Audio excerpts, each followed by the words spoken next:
Hello. कक्षा 12वीं व्यवसाय अध्ययन के अंतर्गत हम लोग पाठ क्रमांक 3 प्रबंध और व्यावसायिक वातावरण का अध्ययन कर रहे हैं। और पिछले वीडियो में हम लोगों ने देखा था कि किस प्रकार से जो बाह्य वातावरण है वो दो घटकों में बंटा हुआ है। एक है आर्थिक बाह्य वातावरण और दूसरा है गैर आर्थिक बाह्य वातावरण। और पिछले वीडियो में हम लोगों ने आर्थिक बाह्य वातावरण का विस्तृत अध्ययन किया था। आइए आज की इस वीडियो में हम लोग देखेंगे कुछ प्रमुख गैर आर्थिक बाह्य वातावरण जो व्यावसायिक वातावरण को प्रभावित करते हैं। और इसके अंतर्गत मुख्य रूप से हम लोग आज दो घटकों को देखेंगे। एक तो है राजनीतिक वातावरण और दूसरा है सामाजिक वातावरण, कि ये राजनीतिक वातावरण और सामाजिक वातावरण किस प्रकार से देश के व्यावसायिक वातावरण को प्रभावित करते हैं।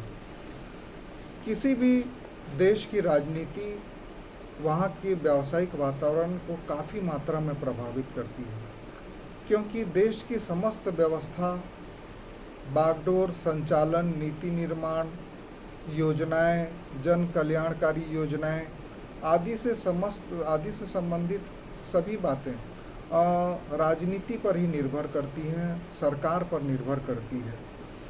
अच्छी व स्थायी राजनीतिक व्यवस्था से राष्ट्र का विकास होता है, सुख शांति आती है, समृद्धि आती है। और वहीं पर यदि राजनीति अस्थायी है, सरकार बार बार गिर जाती है और फिर से बनाई जाती है, तो वहाँ अस्थिरता का माहौल आ जाता है, नीतियों को अच्छी रीति से लागू नहीं किया जाता है और वहाँ का वातावरण प्रभावित होता है। तो आइए हम लोग देखते हैं कि ऐसे कौन कौन से तत्व हैं, ऐसे कौन कौन से राजनीतिक वातावरण के घटक हैं जो व्यावसायिक वातावरण को प्रभावित करते हैं। तो इसका सबसे पहला जो घटक है वो है सरकार की विचारधारा। देखिए, सरकार की कई प्रकार की विचारधारा वाली सरकारें बनती हैं, जैसे हैं जनतांत्रिक, लोकतांत्रिक जिसको बोलते हैं, जो हमारे भारत देश में है। समाजवादी सरकार ये रशिया में पाई जाती थी। तानाशाही सरकार जो कई देशों में हमने देखा है, पाकिस्तान में देखा है और अफ्रीका के कुछ देशों में देखा है, इराक में देखा है। फौजी शासन भी कई देशों में पाया जाता था, अभी तो नहीं के बराबर है। उसके बाद साम्यवाद या इसी प्रकार की अन्य विचारधाराओं वाली सरकार। तो ये जो सरकारें होती हैं इनकी विचारधारा अलग अलग रहती है, और ये ऐसी सरकारों की जो विचारधाराएं हैं ये वहाँ की आर्थिक और व्यावसायिक वातावरण को प्रभावित करते हैं। जिस विचारधारा की सरकार होगी वो उसी प्रकार की आर्थिक नीतियाँ भी बनाएंगी। दूसरा है, सरकार की नीतियाँ व्यावसायिक वातावरण को प्रभावित करते हैं, क्योंकि उनके विचारधारा के अनुरूप वहाँ की नीतियाँ होती हैं। विशेष रूप से व्यवसाय, उद्योग और व्यापार पर उनकी नीतियों का सीधा प्रभाव पड़ता है। यही कारण है कि जो बड़े बड़े उद्योग समूह हैं, जब भी चुनाव होता है तो अपनी अपनी पार्टी को जिताने के लिए भरसक प्रयास करते हैं। उनको वो चंदा देते हैं, भारी मात्रा में चंदा देते हैं, ताकि वो अपने व्यवसाय के अनुकूल नीतियां बनवा सकें। उसके बाद जो तीसरा घटक है वो है राजनीतिक चंदा। जैसे कि पिछले बिंदु में मैंने उल्लेख किया था कि राजनीतिक चंदा को वर्तमान में वैध मान लिया गया है। राजनीतिक चंदा कितना होगा, चंदा पर नीतियों का क्या प्रभाव पड़ेगा, ये सभी चीज़ें जो है व्यावसायिक वातावरण को प्रभावित करती हैं। क्योंकि जैसा कि मैंने बताया था, जो बड़े बड़े उद्योग समूह हैं वो बड़ी मात्रा में धनराशि चंदा के रूप में राजनीतिक पार्टियों को देते हैं, और जिसकी वो सरकार बनवाना चाहते हैं। और जब इनकी सरकार बन जाती है तो वो अपने उद्योग, अपने व्यवसाय के अनुरूप नीतियां बनवाने में सफल हो जाते हैं। चौथा जो घटक है, राजनीतिक घटक, वो है राजनीतिक स्थिरता। राजनीतिक अस्थिरता से समाज विरोधी गतिविधियां बढ़ जाती हैं और व्यवसायी और उद्योगपति मनमानी करने लगते हैं। अस्थिरता से तनाव, आपातकाल और आर्थिक संकट भी पैदा हो जाता है। अतः राजनीतिक स्थिरता से व्यवसायी जगत बहुत प्रभावित होता है। यदि राजनीतिक स्थिरता है तो वहाँ जल्दी तीव्र गति से विकास होता है, और यदि अस्थिरता है तो वहाँ पर विकास की दर जो है वो रुक जाती है।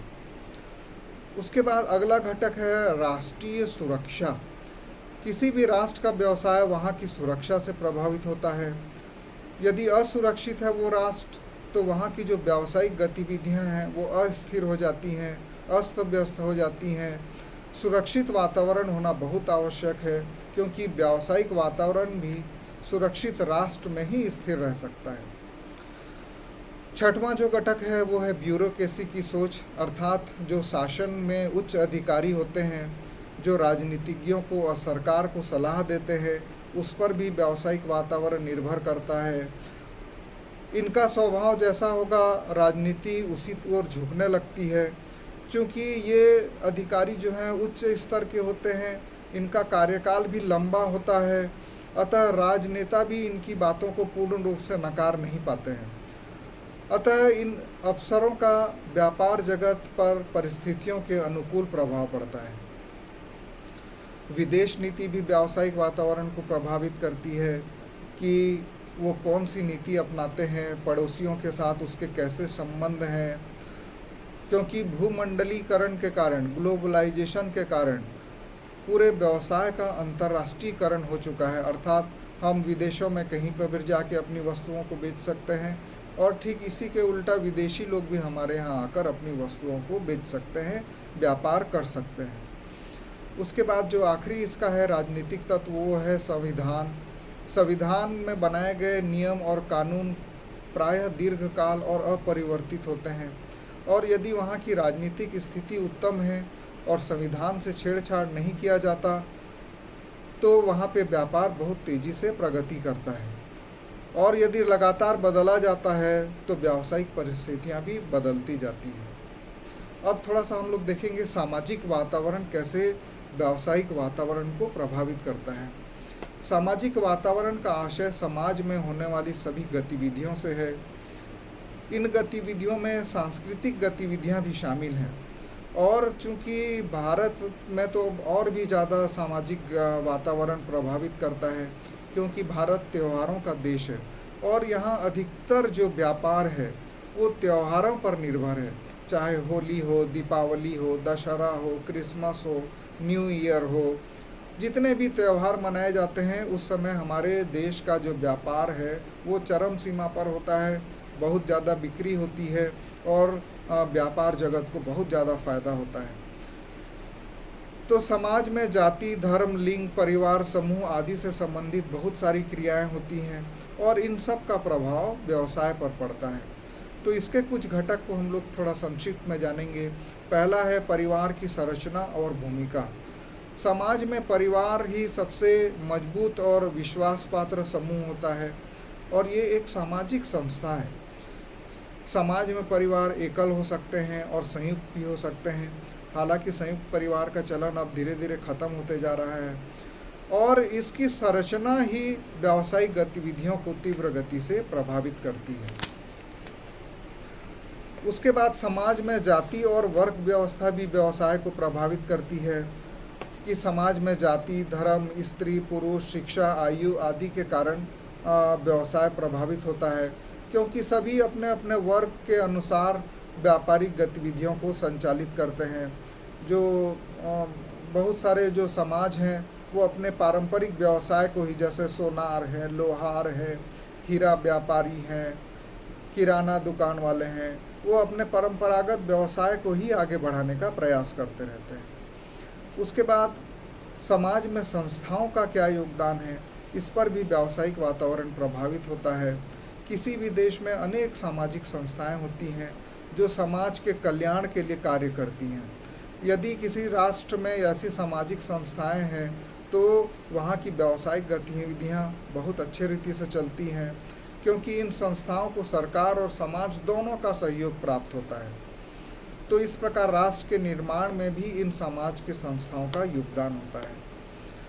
सामाजिक सोच जो है वो भी व्यावसायिक वातावरण को प्रभावित करती है। समाज में रहने वाले लोग आधुनिक हैं या नवीन विचारधारा के हैं या रूढ़िवादी विचारधारा के हैं, इससे भी व्यवसाय प्रभावित होता है।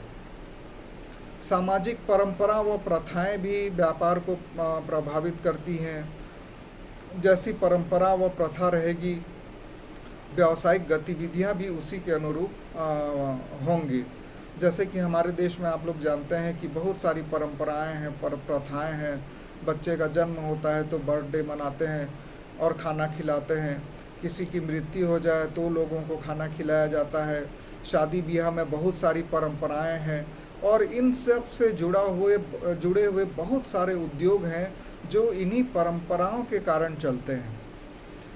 उसके बाद अगला जो घटक है वो है सामाजिक मूल्य है। सामाजिक मूल्य का आशय समाज में रहने वाले लोगों की नैतिकता या नैतिक मूल्य से है। यदि अच्छा नैतिक वातावरण होगा तो अच्छा व्यावसायिक वातावरण भी होगा, और इसके विपरीत यदि नकारात्मक सोच वाले लोग होंगे तो नकारात्मक वातावरण प्रदान करेंगे। उसके बाद धन की लालसा जो है वो भी व्यावसायिक वातावरण को प्रभावित करती है। धन कमाने की लालसा, धन का विनियोजन करना, धन को एकत्र करके रखना, ये तीनों से व्यापार की गतिविधियां बहुत ज़्यादा प्रभावित होती हैं। यदि धन की लालसा नहीं है तो व्यावसायिक गतिविधियां मंद हो जाएंगी। यदि धन का विनियोजन करने वाले लोग हैं तो व्यापार बहुत आगे बढ़ेगा, क्योंकि वो लगातार नए नए उद्योग लगाना चालू करेंगे। धन को एकत्र करके रखने वाले लोग हैं तो वहाँ व्यावसायिक गतिविधियाँ धीमी हो जाएंगी, क्योंकि वो विनियोग जब तक नहीं होगा तब तक नए नए व्यापार नहीं खुल सकते। तो इस प्रकार से आज के इस वीडियो में हम लोगों ने गैर आर्थिक वातावरण के बारे में देखा। उसके दो महत्वपूर्ण घटकों का हम लोगों ने अध्ययन किया। एक तो है राजनीतिक वातावरण, किस प्रकार से व्यावसायिक वातावरण को प्रभावित करता है, और सामाजिक वातावरण वो किस प्रकार से व्यावसायिक वातावरण को प्रभावित करता है। अगले वीडियो में हम लोग देखेंगे नीति आयोग, उसका उद्देश्य, वैधानिक नियामक और कुछ और महत्वपूर्ण बातों को हम लोग देखेंगे।